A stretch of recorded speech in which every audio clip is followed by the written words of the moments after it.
Washington ডিসিতে এটার নাম দিয়েছে স্পেস মিউজিয়াম। আমিও সেটা ঢুকেছি 2021-এ আমি গিয়েছিলাম, এই গত অগাস্টেও গিয়েছিলাম একবার, 22 দিন ছিলাম। নাসার সে গবেষণাগারে আমি ঢুকেছি, সেখানে তাদের পোশাকগুলো, তাদের হেলমেটগুলো সব আছে। ওরা নাম দিছে স্পেস মিউজিয়াম। মহাকাশ না, মহাশূন্য। তারা আকাশ শিকারই করে না, ওরা আকাশ খুঁজে পায়নি, বরং তারা বলে যে আকাশে এমন কিছু তারকা আছে যে তারকা দূরত্বের কারণে তার আলো এখনো পৃথিবীতে আসে। তাদের ধারণা পৃথিবীর বয়স 1000 কোটি বছরের বেশি। কোন কোন বিজ্ঞানী বলছে 1500 কোটি বছর পৃথিবীর বয়স। শুধু সূর্যের বয়স 500 কোটি বছর। সূর্য থেকে পৃথিবীতে তাপ আসতে, আলো আসতে সময় লাগে 8 মিনিট 19 সেকেন্ড। প্রতি সেকেন্ডে আলোর গতি 1,86,000 মাইল। সূর্য যখন ওঠে পৃথিবীর আকাশে, আমরা দেখি জাপান থেকে আস্তে করে আমাদের দিকে উকি দিয়েছে। সূর্য যখন আমাদের আকাশে ওঠে তখন আমরা তাপ পেতেও সময় লাগে 8 মিনিট 19 সেকেন্ড। এর আগে আমরা টেরই পাই নাই তার সূর্যের তাপ আছে, আলো আছে। বিজ্ঞানীরা বলছেন এমন তারকা আছে যেটাই 1500 কোটি বছরেও তার আলো পৃথিবীতে এখনো আসে নাই। তোরা বলতেছে তারকাগুলো আছে, কিন্তু আমরা এখনো খুঁজে পাই না। এবার বলুন তো, এই তারকাগুলো কি আসমানের উপরে না নিচে? বলুন দেখি, তারকা কি আসমানের উপরে না তারকা নিচে থাকে? ইয়েস। কেন নিচে? কোরআনের দলিল, লাকাদ যায়্যানাস সামাআদ দুনিয়া বিজিনাতিল কাওয়াকিব। আল্লাহ বলে আমি তারকা দিয়া দুনিয়ার আকাশকে সাজাইয়া রাখছি। এখন যদি তারকা আসমানের উপরে হয়, আমরা দেখমু কেমনে? সাজাইলে লাভটা কি? এই যে আপনারা দেখতেছেন সামিয়ানা, এই সামিয়ানা কিছু ফুল বানাইছে না? কথা বলে না কেন? এ ফুল আছে না, দেখা যাচ্ছে না? আচ্ছা, ফুলগুলো সামিয়ানার উপরে দিতে দেখতাম না। যায়্যানাস সামাআদ দুনিয়া বিজিনাতিল কাওয়াকিব। আমি তারকার সৌন্দর্য দিয়া দুনিয়ার আকাশকে সাজাইছি। সব তারকা আসমানের নিচে, তারকা যেখানে শেষ তারপরে হবে প্রথম আকাশ। বিজ্ঞান এখনো আকাশে খুঁজে পায় নাই। আমাদের রাসূলের মেরাজ কি প্রথম আকাশে না আকাশের আরো পরে? আমরা বলি আকাশ আছে কয়টা? কোরআনে আসেনি তো। বিজ্ঞান তো একটাই খুঁজে পায় নাই। ধরে নেন আজ থেকে 100 বছর পরে ধাক্কায় মাক্কায় একটা খুঁজা পাইলো, তো পরেরটার খবর কি? কিয়ামত পর্যন্ত বিজ্ঞান আকাশ দ্বিতীয়টা খুঁজে পাবে না। এই জন্য অঙ্কের হিসাব মিলানো যাবে না।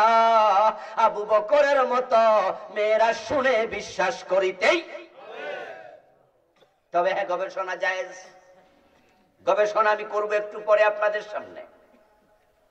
শোনার ধৈর্য আছে তো?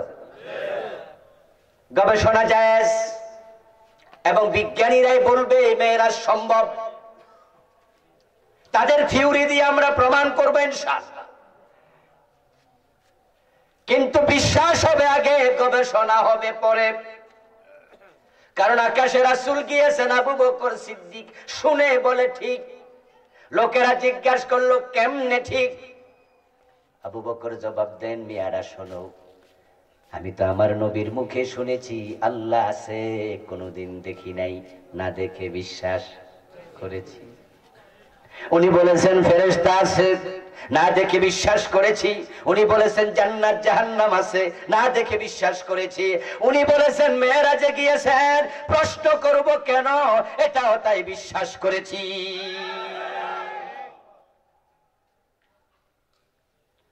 এবার তাদের মাঝে একজন লোক ছিল খুব ধূর্ত। ধূর্ত এবং চালাক, এই দুইটা শব্দের মাঝে পার্থক্য আছে। চালাক ইংরেজিতে বলে ক্লেভার, আর ধূর্তকে বলে কানি। যেটা হয় শিয়ালের চালাকি, এটাকে বলে ধূর্তামি। আর যেটা হয় জ্ঞানের সাথে চালাকি, সেটাকে আমরা বলি চালাক মানুষ, সচেতন মানুষ। তাদের মাঝে একটা লোক ছিল, তার নাম ছিল মুতঈম ইবনে আদি। সে ছিল বড় শিয়াল প্রকৃতির, ধূর্ত। সে সেখানে দাঁড়ানো। সে যখন দেখলো আবু বকরের মুখ দিয়া রাসূলুল্লাহকে মিথ্যাবাদী সাব্যস্ত করা গেল না, পাগল বলানো গেল না, এখন সে ভাবলো আবু জেহেল সকাল থেকে যত কষ্ট করছে সব কষ্ট গুড়ে বালি। সে এবার বলতেছে, তোমরা থামো,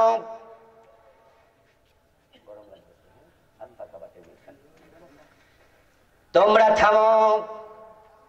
যেহেতু আব্দুল্লাহর বেটা মুহাম্মদ সাল্লাল্লাহু আলাইহি ওয়াসাল্লাম বলতেছে গত রাতে মসজিদ আকসায় গেছে, তাহলে তার সাথে আমি একটু কথাবার্তা বলতে চাই, আমাকে একটু সুযোগ দাও। সবাই থেমে গেল, কারণ তারা জানতো এই লোকের ভিতরে জিলাপির ফেঁস আছে। এমন ফেঁসে ফেলাইব আবু বকর ছুটতে পারবে না। এবার সবাই থেমে গেল। মুতঈম ইবনে আদি রাসূলুল্লাহর দিকে তাকায় বলছে, আব্দুল্লাহর বেটা মুহাম্মদ, তুমি বলছো গত রাতে মসজিদ আকসায় গেছো। নবীজি সাল্লাল্লাহু আলাইহি সাল্লাম বলেন, হ্যাঁ চাচা গেছি। কথা হলে তোমার তো এলেম তাজা, কালকে রাতে তো সব দেখেছো। জি চাচা, আমরাও তো মসজিদ আকসায় গেছি, হয়তো কেউ 6 মাস আগে, কেউ 1 বছর আগে, কেউ 2 বছর আগে। আচ্ছা তুমি বলো তো মসজিদ আকসার দরজা জানালা কয়টা?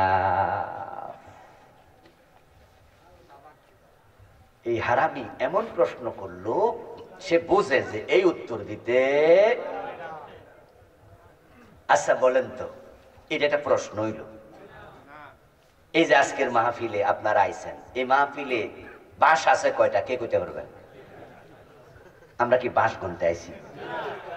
আচ্ছা, এই প্রশ্ন যদি কালকে সকালে আমারে কেউ করে যে হুজুর কালকে রাতে কইছিলেন, আমি বললাম যে গত রাতে তো আমি গেছি। আপনাদের গ্রামের নাম কি? ইসাপুরা, লাকসাম থানা না? লালমাই। ও যদি চ্যালেঞ্জ করে বলে যে না কালকে রাতে আপনি যান নাই, আমি যদি বলি আমি গেছি, এই যে দেখো মিয়া আমার এখানে পোস্টারও আছে, এ যদি কয় যে তাহলে বলেন তো ফ্যান্ডেলে লাইট আসিল কয়টা? এখন আমি যদি উত্তরে বলি যে ভাই লাইট কয়টা আমার তো জানি না, আর হে যদি হাততালি দিয়া কয় আপনি জানি নাই, কেমনে জানবেন? এটা আমার উপরে জুলুম হবে না? আমি কি লাইট গুনতে আইছি? এই জাতীয় প্রশ্ন যে করে আসলে তার মনটা ভালো না। কিছু মানুষ আছে বক্রদিল, আছে না? দেখবে যে ভালো কথার মাঝে ফেস ধরে, এটা কিন্তু ভালো না, এমন হবেন না। কিছু লোক আছে আপনি তার সাথে চলতে পারবেন না, মজাই পাবেন না, সে ভালো কথার ভিতরে ফেস ধরবে। মনে হয় যেন জন্মগত ভাবেই কলপটা একটু কথায় কথায় বউয়ের দোষ ধরে। এমন হাজবেন্ড আছে না নাই? জোরে হাঁটলো দোষ, আস্তে হাঁটলো দোষ।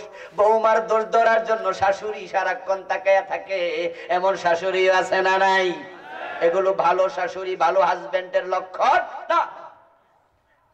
মানুষকে আফু আম্মান জালামাক, ইসলামের শিক্ষা হলো যদি কেউ জুলুমও করে তারে ক্ষমা করো। আর আমরা পারলে দোষ আরো খুঁজা। ইসলাম শিখিয়েছে ক্ষমা, ইসলাম শিখিয়েছে উদারতা, আর আমরা শিখেছি বক্রতা। আমার রাসূলের জীবনের দিকে তাকাও, মক্কা বিজয়ের পর কেমনে ক্ষমা করে দিছে। ওই মহিলা পালাচ্ছে, গাট্টি মাথায় নিতে পারে না, আমার রাসূল নিজে তার গাট্টি আগায়া দিছে। মহিলা জিজ্ঞাসা করে তুমি কে? তখন বলে যার ভয়ে পালাচ্ছ আমি সেই। লা তাসরিবা আলাইকুমুল ইয়াউম, আমার রাসূল বলে তোমাদের প্রতিশোধ নাই, ক্ষমা করে দিলাম। আনতুমুত তুলাকা, তোমরা সবাই বেকসুর খালাস।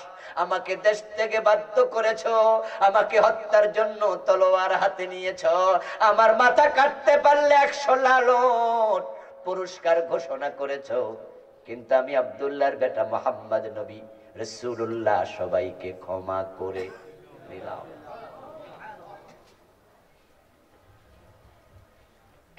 সবচেয়ে বড় মুনাফিক আব্দুল্লাহ ইবনে উবাই যখন মারা যায়, ওমর মানা করছিলেন রাসূল তার জানাজার নামাজে যাবেন না, তার জানাজার ইমামতি করবেন না। রাসূলুল্লাহ সাল্লাল্লাহু আলাইহি সাল্লাম ফারুক আযম ওমর রাদিয়াল্লাহু তাআলা আনহুর কথা বাইরসান করে বললেন, আমি তাকে ক্ষমা করে দিয়েছি, এবং নিজের গায়ের জামাটা পর্যন্ত খুলে দিয়েছেন আব্দুল্লাহ ইবনে উবাইকে পেছায়া কবরে রাখার জন্য। এই হলো আমার রাসূলের উদারতা, সরলতা।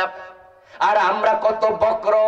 কোথার ৭১-এর ঘটনা, ৪৫-৫০ বছর পরে আইনা বিনা দোষে ১১ জনকে ফাঁসি দিয়া দিছে। ওই কোথাকার কোন ৭১-কে সামনে এনে আল্লামা সাঈদীর মতো মানুষটাকে ১৩টা বছর জেলখানায় পচাইছে। অথচ ওনার বিরুদ্ধে যে মামলা, তার মাঝে একটা মামলার সাক্ষী সুখরঞ্জন বালি, তার ভাই হত্যার আসামি রাসূলকে বানাইছে, আপনার আল্লামা সাঈদীকে বানাইছে। এখন সুখরঞ্জন বালি সাক্ষী দিবে, তার ভাইকে সাঈদী হত্যা করেছে। উনি বলছে আল্লামা সাঈদীর বিরুদ্ধে সাক্ষী দেয়া আমার পক্ষে সম্ভব, হিন্দু হইয়াও বলছে। সে বলল আল্লামা সাঈদী আমার ভাইকে হত্যা করে নাই, আমি কেন বলবো? ওই জালেমগুলো তাকে বাধ্য করেছে বলতে, সে অস্বীকার করাতে পরে আদালতের সামনে থেকে কিডন্যাপ। ৫ বছর বাংলাদেশে ছিল না, পরে তাকে ইন্ডিয়ার জেলখানায় পাওয়া গেল।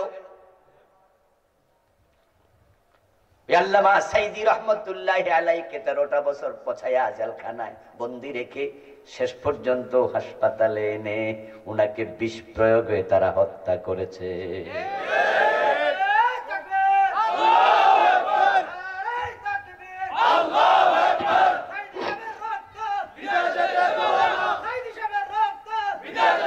আমার প্রিয় ভাইয়েরা, ২ জন মন্ত্রী, সোনার মানুষ আমরা পেয়েছিলাম।